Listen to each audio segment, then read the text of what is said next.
the American Scouser podcast. I'm your host this evening, and joining me tonight to add a wee bit of clarity and sanity amidst all the mess, we have Chris. Chris, how you doing? Pretty good. Hello, everyone. First of all, we got to start with a wee bit of a sad announcement. The football community has had a death there.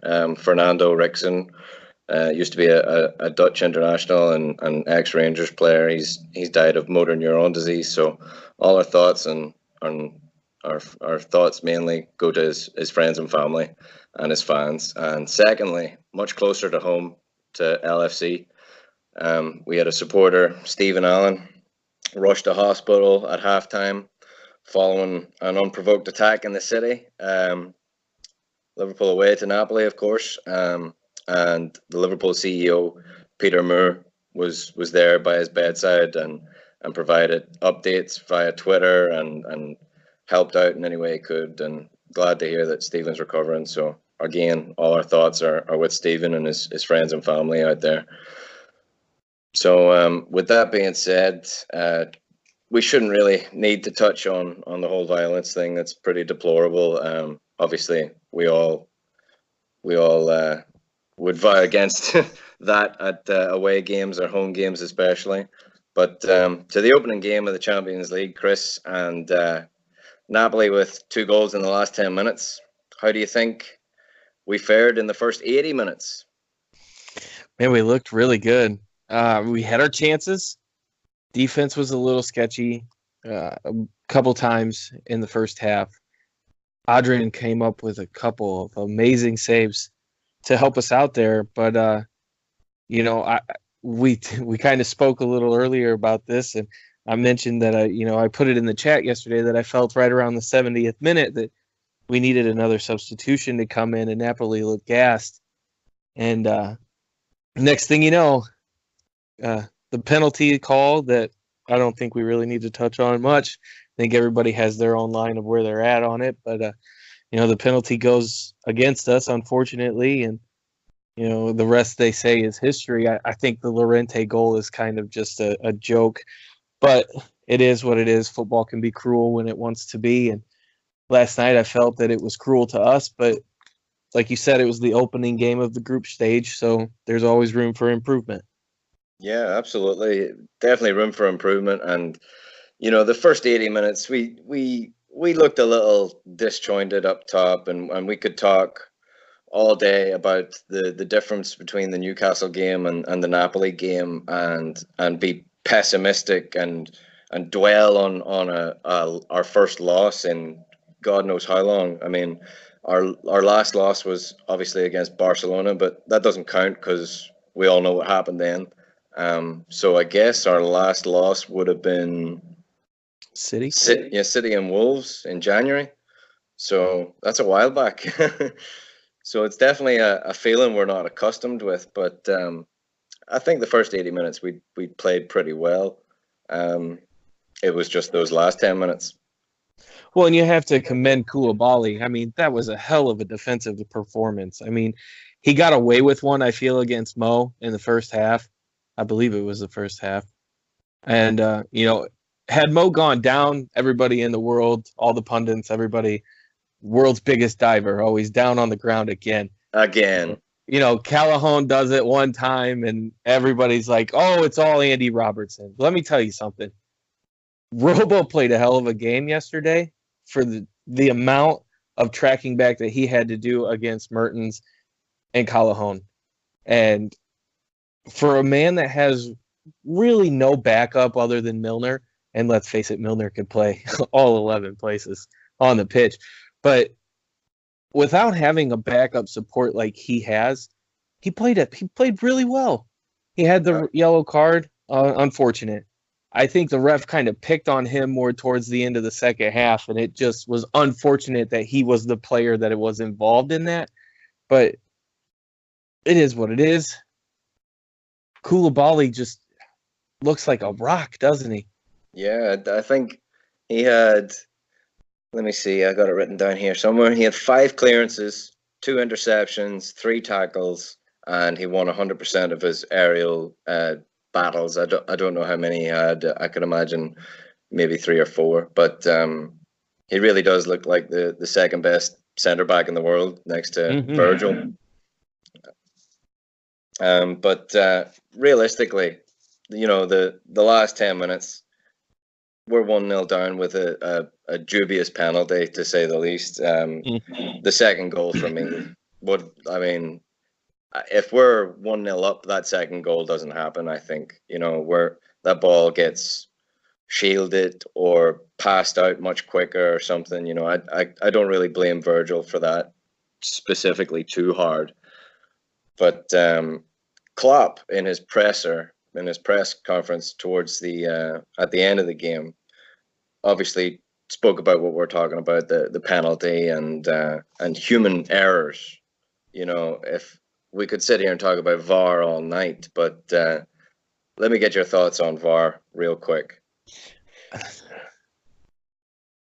It's such a difficult thing to have a stance on. I understand where they come from, when they say a clear and obvious mistake by the ref, but when is there going to be a line? Because if you watch it, if you look at it, and I'm sure we all have multiple times, he doesn't touch him until he jumps at him. He doesn't touch him.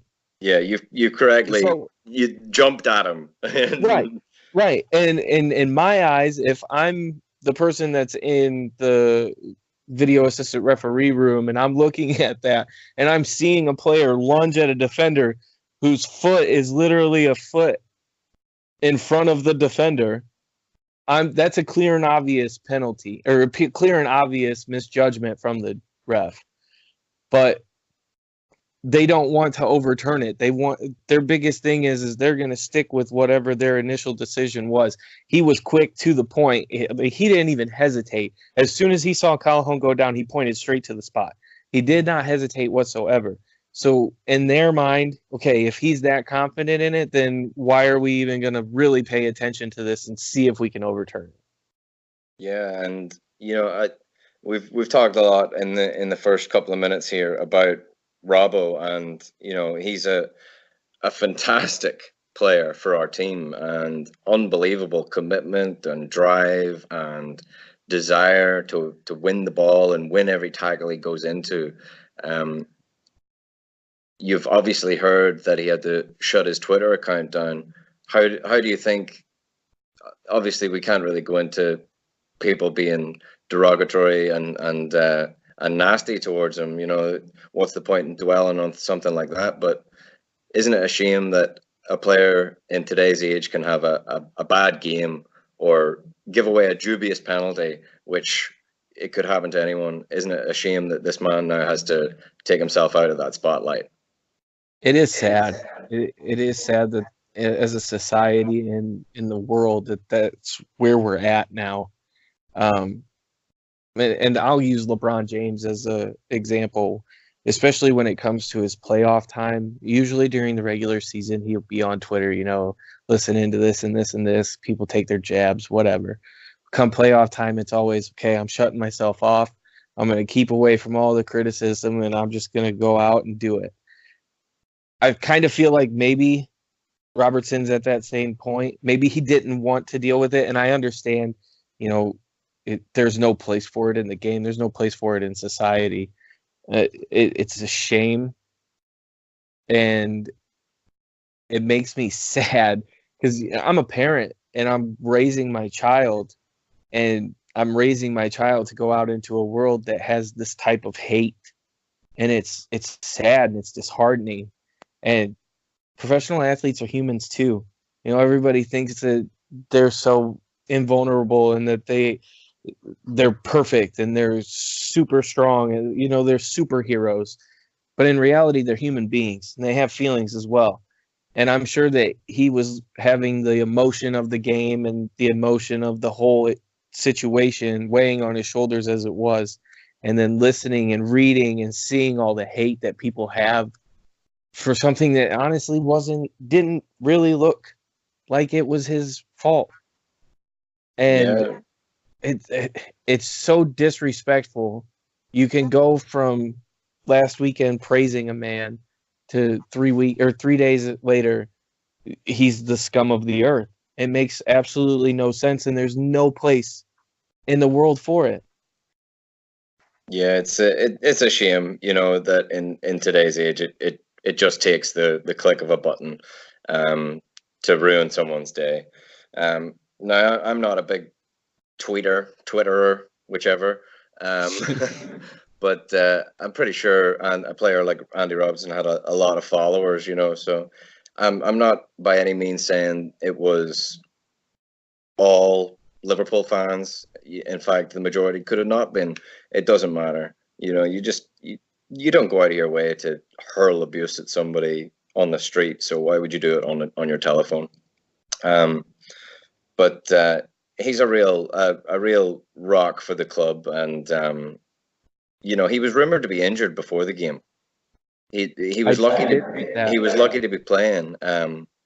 So with his international duty and whatnot, I guess he was carrying a knock, or he had something in training, but he received some abuse from the Scottish fans for his international duty as well, I was reading. So hopefully his mentality doesn't get hindered by that, because like I said, his ambition to win every ball, win every inch is unmatched, really. So let's. And you got to enjoy the guy's personality. Like, you see the videos that the club posts on social media all the time of him and Milner doing something silly, and him just having to go at Milner, and Milner turning around and having to go right back at him. He's got that kind of, likable personality. Cheeky Scottish wit. Yeah, he's a very likable, very little rascal type, isn't he? It's just, it's so sad that it happened to somebody like him. Yeah, absolutely. So I gotta bring up something that Klopp said in his presser again. I know we were just speaking about his press conference and the human mistake, of course, but he also asked the audience, the people there, the reporters. He said, "So who here, as a show of hands, thinks it was a penalty?" And two guys with glasses raised their hands, and Klopp made a comment on it. He said, "Well, I'm the only one with the right prescription glasses then, apparently," which was just, I thought, is perfect Klopp, a way to glaze over in a funny way a difficult topic, He could have said something and been fined, I think that's why our players, have that, like we were just talking about Robertson's personality, that all stems from him. And even in the dark times, he always somehow finds a Klopp way to throw a little dig out there, or, be a little witty and just get a chuckle going. Everything happens for a reason in football, and he knows that, and it's all about the rebound now. Well, just speaking about Klopp's boyish charm as well, you've brought up a story I just read a couple of weeks back, actually.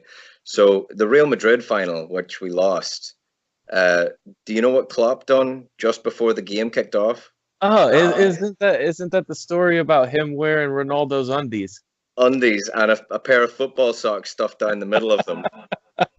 Now, it might be a little X-rated for our podcast, but disclaimer warning: Klopp in a pair of undies. that's gonna knock the tension right down, So that's the manager of the football club before a Champions League final. That's just a phenomenal story. Just you reminded me of. But the Napoli game, it is what it is. We move on, and we will talk a little bit more about it. But we have Salzburg next. I don't know if you've seen the highlights of that game. I think it was 6-2 or 5-2 or something like that.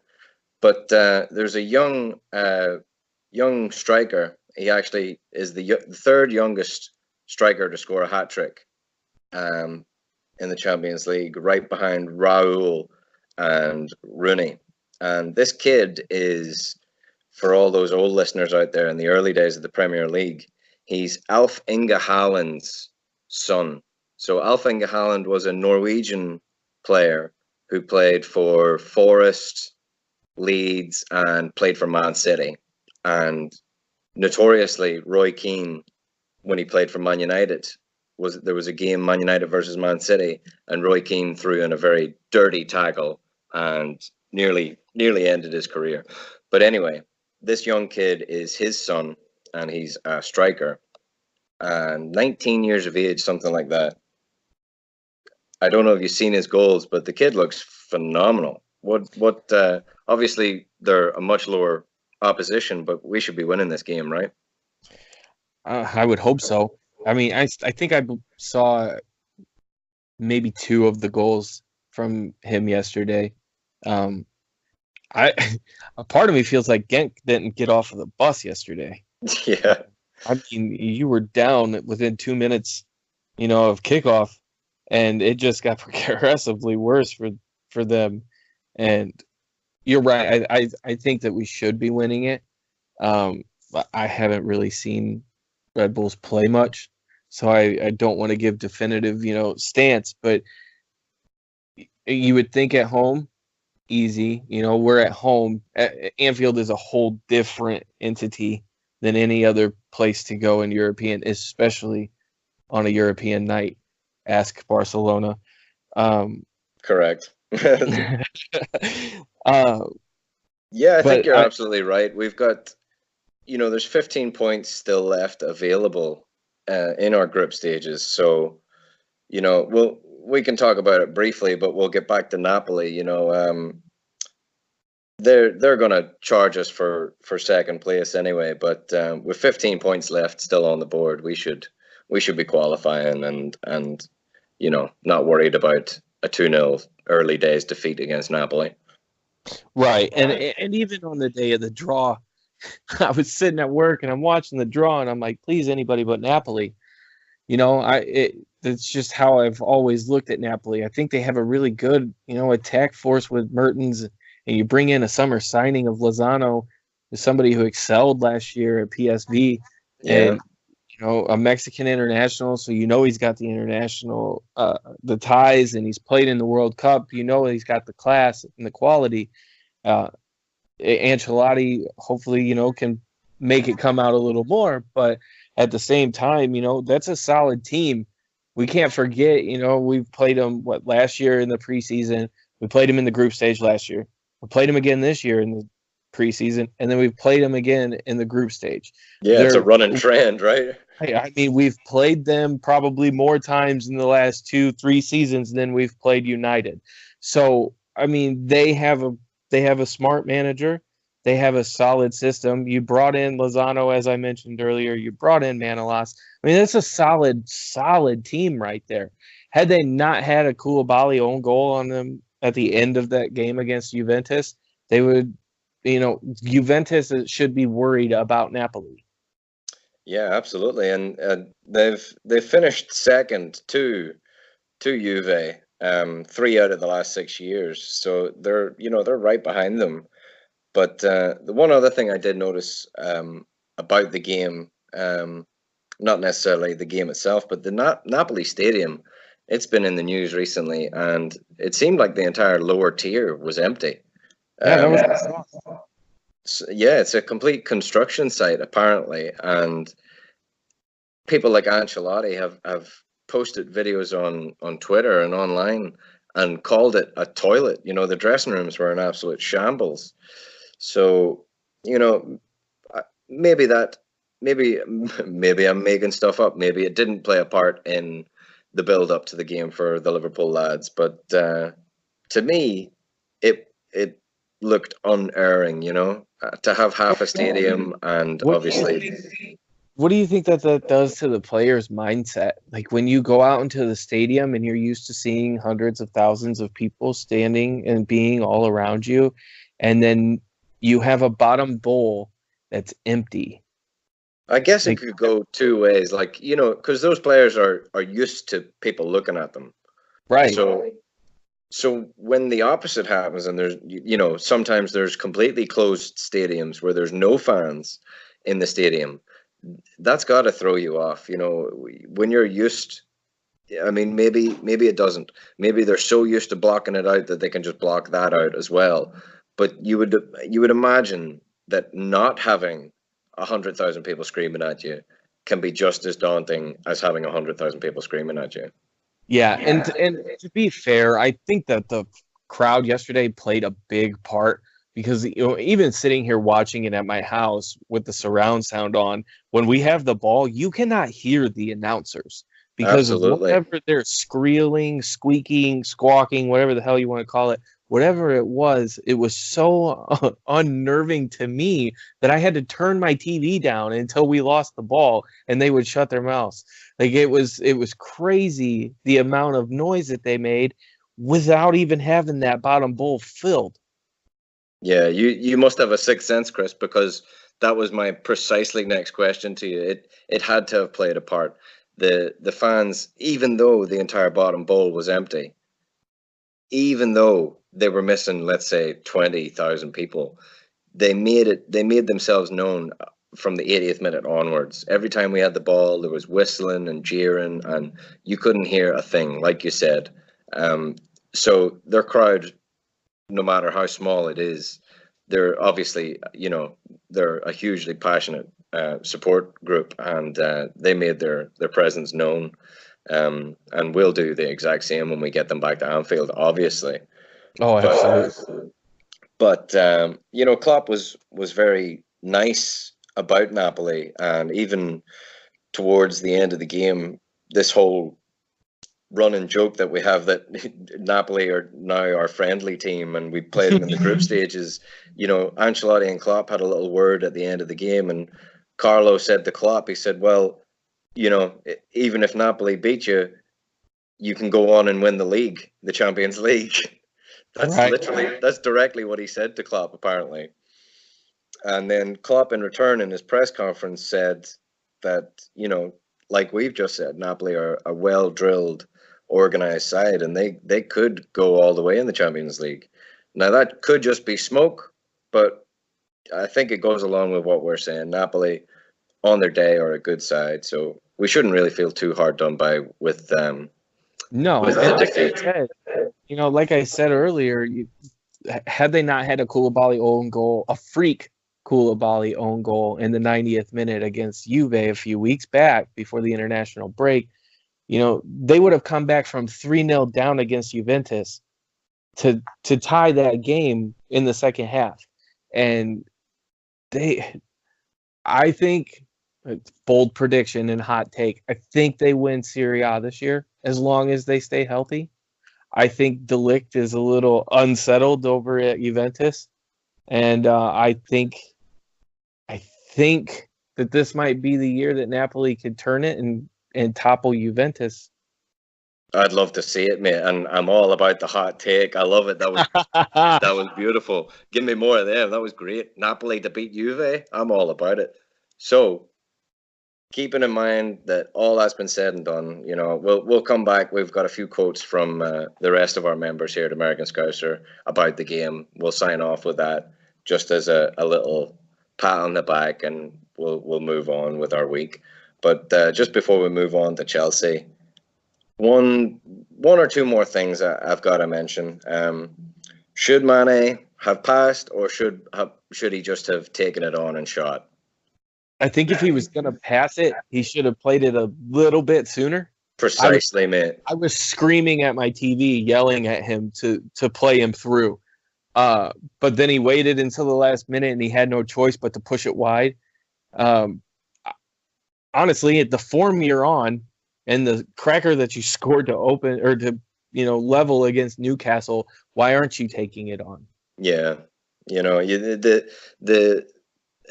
media will be loving this.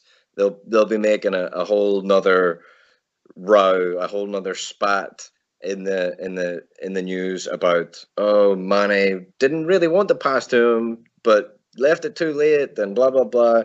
But you're perfectly right. He should have either fed him in earlier or just said no and struck it and just broke the back of the net, and we'd be talking about. In the back of my mind, the only thing I thought about after that pass went through was, oh, he's trying to get him back for earlier when he couldn't sort the ball out from underneath his feet to play Mane through. That was Absolutely. the Yeah. only thought that came into my head. And it's sad that that thought came into my head, but you know, maybe now they're even. Maybe Yeah. we don't have to deal with this anymore, and maybe we can finally move on, and everybody can just put it all to rest. But man, I really thought we had one in us yesterday. Yeah, I think you're right. We could have and possibly should have scored, but we didn't. And uh, like we'll get into it really was the perfect time, if there is such a thing, to lose. Um, but we'll do the quotes from the lads now, and then we'll talk about the Chelsea game. But before that, let's. Who was your man of the match? I know it's a bit difficult to pick a man of the match when you lose a game, but there was a couple of standout performers. So let's hear your choice. Mine goes to Fabinho. I think he was amazing yesterday. He had a couple cracking tackles in the midfield. One in which he played that beautiful over the top ball to Mo and stride down the wing. That first time ball. Oh Oh my yeah, God, that was so beautiful. We want to talk about Bobby being X-rated on the weekend. That pass yesterday was phenomenal. yeah, it Uh, really was. he's so instrumental when it comes to protecting that back four, and he really gives Trent and Robo that opportunity to go forward because we can push Matip and Van Dyke out a little wider, and he can sit there in like a little tip of a triangle of the defense, and it's intimidating. He's what 6'2", 6'3". You got Van Dyke who's 6'5", Matip who's 6'3". Those are towers, Yeah, absolute towers. And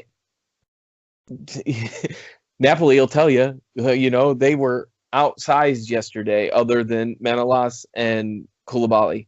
Nobody yeah, else on their team was over 6'1". Fabian 6'2".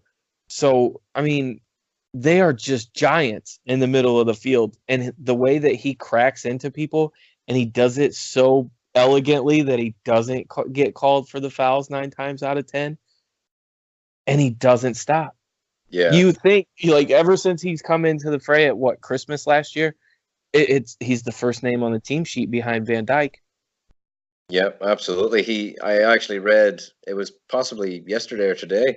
It was his 1 year anniversary of his first appearance, his debut for Liverpool, Fabinho. So he, like you rightly picked, he had an amazing game. So I had some statistics pulled from the game that surround Fabinho and how good he is. He had 95% passing throughout the game. That's 62 out of 65 completed passes. Two dribbles, which you don't really. He does dribble the ball out, but like you alluded to, his first time round the shoulder pass to Salah. That's what he's all about. That is just unbelievable. I That's loved it. sex on a stick right there. That's beautiful passing. And he had the most tackles in the game. He had 6 out of 7 completed tackles. So I just love the juxtaposition between him and a player like Virgil. Virgil is on record as saying something similar to Paolo Maldini, one of the greats. He said, "If I have to make a tackle, I know that I've already made a mistake." Whereas a player like Fabinho, that's his job to make those tackles, and he does it so effortlessly. He does it as effortlessly as Virgil doesn't tackle. To have those two completely different but yet similar types of players, so calm on the ball, just it speaks volumes for the spine of our team. Excuse me. So yeah, with the game being covered, we'll take a little listen to some of the quotes from our American Scouser colleagues here. So Cozzy, our Scouser in the house, our hard stern behind the wheel here. He says it means nothing. We played well and we got done by a dive. Cozzy thinks we missed Genie a little bit, and also reminds us not to overreact, and comes in with a little hot take of his own.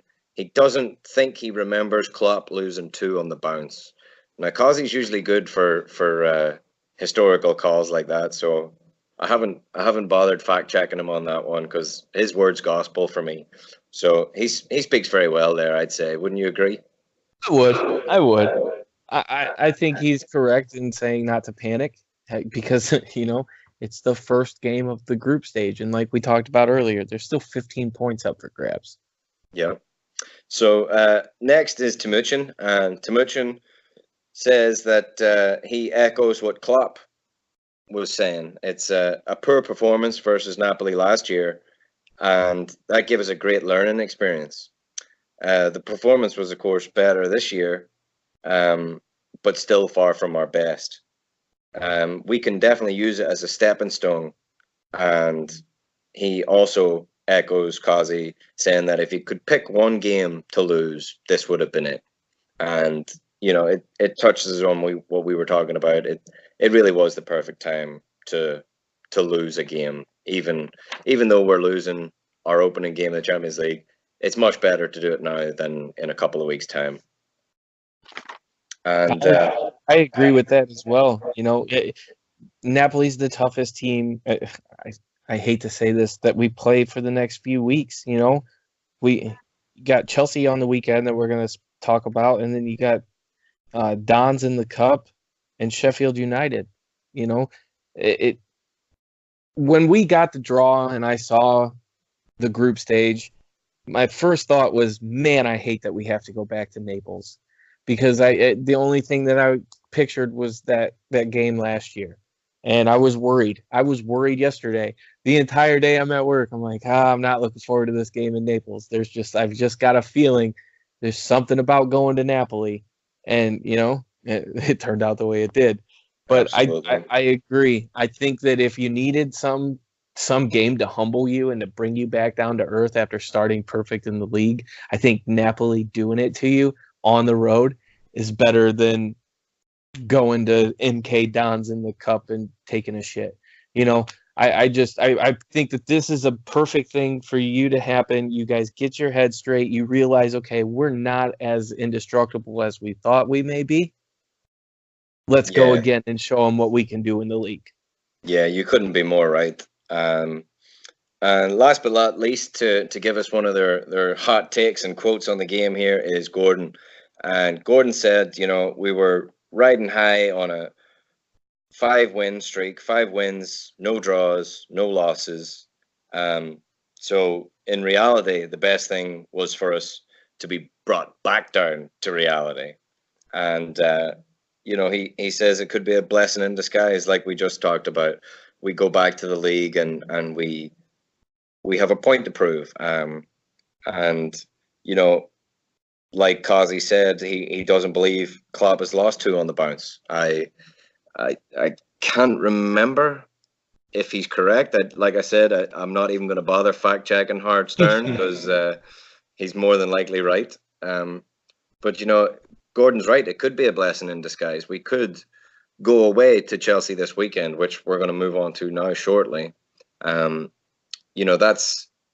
That's where we're off to next. We've got a point to prove there at the bridge, at Stamford Bridge. Yep. So I wanted to leave with one last quote, because I remember the last podcast I'd done, we talked a little bit about Shankly, and it was Bill Shankly's birthday. And I just wanted to bring out this great quote I've read from Nessie Shankly, Bill Shankly's wife. And this quote in particular is quite striking right now because it's all about losing. When I married Bill Shankly, I married a man to whom football was a fierce passion, and it had its benefits. Whenever Liverpool lost, which wasn't very often, he'd be so upset he'd come home, go straight into the kitchen, and clean out the oven over and over again until it was spotless. It was the only way he knew to relieve the frustration. Now, if every man could take a page out of Bill Shankly's book, we'd have a whole lot cleaner kitchens. Amen to that, brother. So let's move seamlessly into Chelsea, because not only did we lose, Chelsea also lost against Valencia, right? Correct. And so, the opening day wasn't all good for the English sides. Obviously, we played them in the Super Cup. We both won the cups. A couple of months back, there was 4 English teams in the finals. And now all of a sudden, all the English teams are back down to reality. So we've got Chelsea at the weekend, Stamford Bridge. What do you think our chances are? I think they're going to see a completely different team than what they saw at the Super Cup. I think they're hoping that they see Liverpool from the Super Cup. I don't know if they've been watching the games, but we're a completely different beast right now. Completely different. And Napoli aside, that was whatever. That's just a chink in the armor. We are a completely different animal than what we were to start the year in the Super Cup. But there, you this weekend is intriguing to me because you have 2 top, and I say top with the air quotes, top teams in England with us and Chelsea going head to head this weekend, and 2 teams that are going to be extremely heated after the way that their games ended. Ross Barkley missed that penalty for Chelsea. He sure did, yeah. We know how we know how our game went, but didn't Mason Mount get injured yesterday? He sure did, yeah. I don't know how bad it was. It certainly didn't look great from the still photograph I seen. I didn't see the game live, but of course, a still photograph, it can look like you broke your leg, and he's just a kid, so I'm sure he's still made of rubber. But he's definitely going to miss our game. That's for sure. And to me, I think he's very instrumental for their attack, bringing the ball up and playing it wide. I feel he's been more instrumental for them thus far this year than Pulisic has. And Pulisic came into Chelsea and he had this high praise and everything. The academy kid from Dortmund, the American international, the phenomenon, as you want to say. But I've watched a couple of the Chelsea games this season, and Mason Mount has been he's been a breath of fresh air for them, I feel. And Abraham, he's kind of on a tear right now, but I don't know if he's going to be able to deal with Van Dijk. Look at how much Van Dijk shut him down in the Super Cup. Absolutely. So I think Lampard tries to play a little more of his squad players after, some of the stuff that went down this week against Valencia and trying to get people's morale back up. And I don't think I saw the lineup they went with yesterday. Let me see if I can find it. Well, let me just say this while you're looking for that. Got it. Go ahead. Okay, so Mountain's going to be out most likely for them. So you expect Pedro to come in. Maybe Pulisic could play. But I see Willian getting another game out there. Is Conte injured? I'm not sure. I haven't seen him play in the past week now. He didn't even make the squad yesterday. Yeah.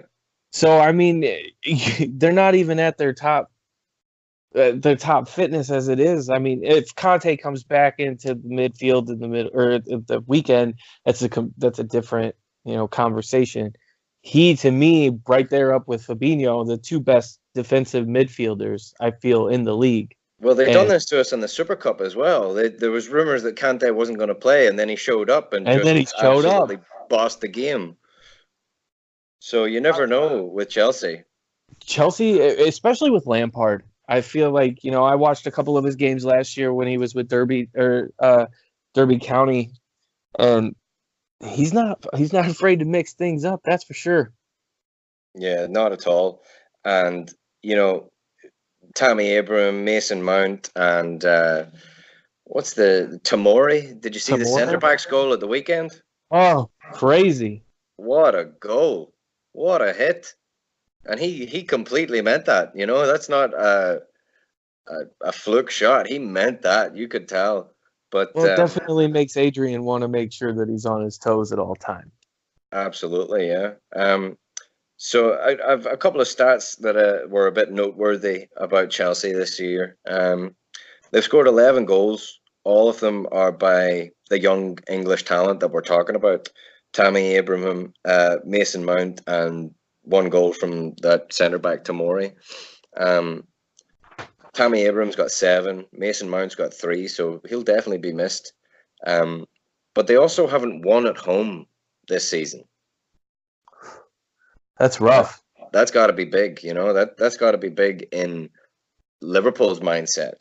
We've got to go to their home and try to continue that. Not only that, we're on a 14 win streak. Our form is all W's right now, so we're definitely the team in form here. Even though I think I read somewhere that we haven't beaten Chelsea at home in a few years. I think it's maybe 2 years or something stupid like that. But yeah, if they think that they're going to be playing the Super Cup Liverpool, they're in for a rude awakening. So let's hope they are. And I think Frank Lampard's doing a good job with the youth. But I think we're a different gravy. We're just gonna introduce them to a couple of Liverpool home truths at the weekend. Yeah, I agree. And when people got to remember that Lampard's taken this job and they're on a transfer ban. So it's not like he can go out and buy a player or two that he wants to upgrade his squad. He's going to have to work with what he's got from within. And if there's anybody that knows that whole organization, it's going to be him. So I think if they give him time, he could challenge for the top 4. He's not going to take the league from us anytime in the next few years. But Chelsea is going to start to make a resurgence, but they have to make sure that they're going to be willing to stay with a manager. How many managers have they gone through in the last 4 years? It's mind-boggling. Yeah, I mean they really are the football manager factory, aren't they? And apparently they even make their own with Frank Lampard. So, but yeah, I think it'll be an interesting weekend. Obviously, it's a Sunday game, so we've got a little bit of waiting around to do, so we can see what happens in the other games. Let me just run through the fixture list here. So we've got Leicester, Tottenham, Burnley, Norwich, Everton, Sheffield, City versus Watford, Newcastle against Brighton, Crystal Palace against Wolves, West Ham United against United, Arsenal versus Villa, and then ours is the last game on Sunday, and we all know how that's going to go. So, with that being said, let's take a stab in the dark. Let's roll the dice off the wall. How many goals are we going to get on Sunday, Chris? I'm going to go 3. And you think Chelsea are going to score or not? I'll go 3-1 us. I like it. I feel that it probably echoes the rest of our results right now. We've had a few of those where we've conceded. We've only got 1 clean sheet, right? I don't think we have any clean sheets. Oh wait, we do. Burnley. Yeah. So 3-1 sounds about right. Maybe Tammy Abraham gets past Virgil one time, maybe he doesn't, but there's definitely going to be goals in this game. I think 3-1's probably a decent enough bet right there. Not that I'm a betting man, of course. Don't advocate that anybody does. But like I said at the start, Chris, you were the bit of sanity and clarity that we all needed this week, and echoed along by those thoughts by Cozzy, Timucin and Gordon. And it's best not to get too downhearted on a result like that when the Champions League starts coming around again. So it was good to see it back. It was good to hear the music. Onward and upwards for Liverpool, I feel. Any last hot takes or little comments you want to make, or shout outs or anything? I would really like to see a little bit of a squad rotation coming into this game. It would be nice to give one of the guys at the front a day off, Bobby in particular. I think he was a little unfortunate by that injury to Origi last week. I feel like Klopp was going to give him the first half off after traveling back from Brazil so late in the week after the international break. But I'd like to see Shaq get some time. If I could give a hot take, it would be watch Shaq come in and play on the wing and play Mane on the in the central striker role, and then I would love to see Oxlade-Chamberlain come back in and flank Genie and throw that Fabinho right in the midfield. But I want to see some more squad rotation. And I know that it's going to come with the cup coming up, and then MK Don's coming up after Chelsea. But hopefully you can get those guys get the motor running a little bit while you're at Stamford Bridge playing against a pretty youthful Chelsea side. Yeah, you're absolutely right. I mean, they started out a bit rough, but it looks like they're gathering speed. And I just wanted to take the time as well before we wrap everything up here. One of our other members was supposed to join us this evening. He didn't get the chance. He had some technical difficulties. But our main man Barack has got a new blog out, and what's it called now? It's called, oh, I've lost it. It's actually a very good read on the Napoli game. And we've also got a new addition to our pod in it's the new Lone Lads Watch, which takes the time out to look at all 13 of our loanees out on loan right now, doing great stuff at other clubs all around Europe. That's by Paul Bickler. So good shout out to the Lone Lads by Paul Bickler, and it's called The Price of Arrogance. Very good read by our main man Barack there, which sadly wasn't able to join us tonight. But that's pretty much all I have. Chris, anything at all you wanted to say? I'll just add on to that about the new additions and the new posts. Both are excellent reads. I read them both earlier, and they are spot on. Thank you to both of those guys, and can't wait to see some more. Absolutely, yeah. I'll echo those thoughts. And with that being said, folks, of course, as always, from us guys here at American Scouser, we wish you a good week, good rest of your week. And until the next time, obviously, like, share, and subscribe, or take a good read of our podcast, or join us for a discussion at LFC America on Facebook. As always, even though we didn't get our 3 points, Chris, up the Reds. Up the Reds. We are the Unbearables. We've won it 6 times. We're here to come and get 7. And we're top of the league, boys. Still top of the league. Top of the league. All right, folks. Well, that's all we've got. All the best, and we'll see you again.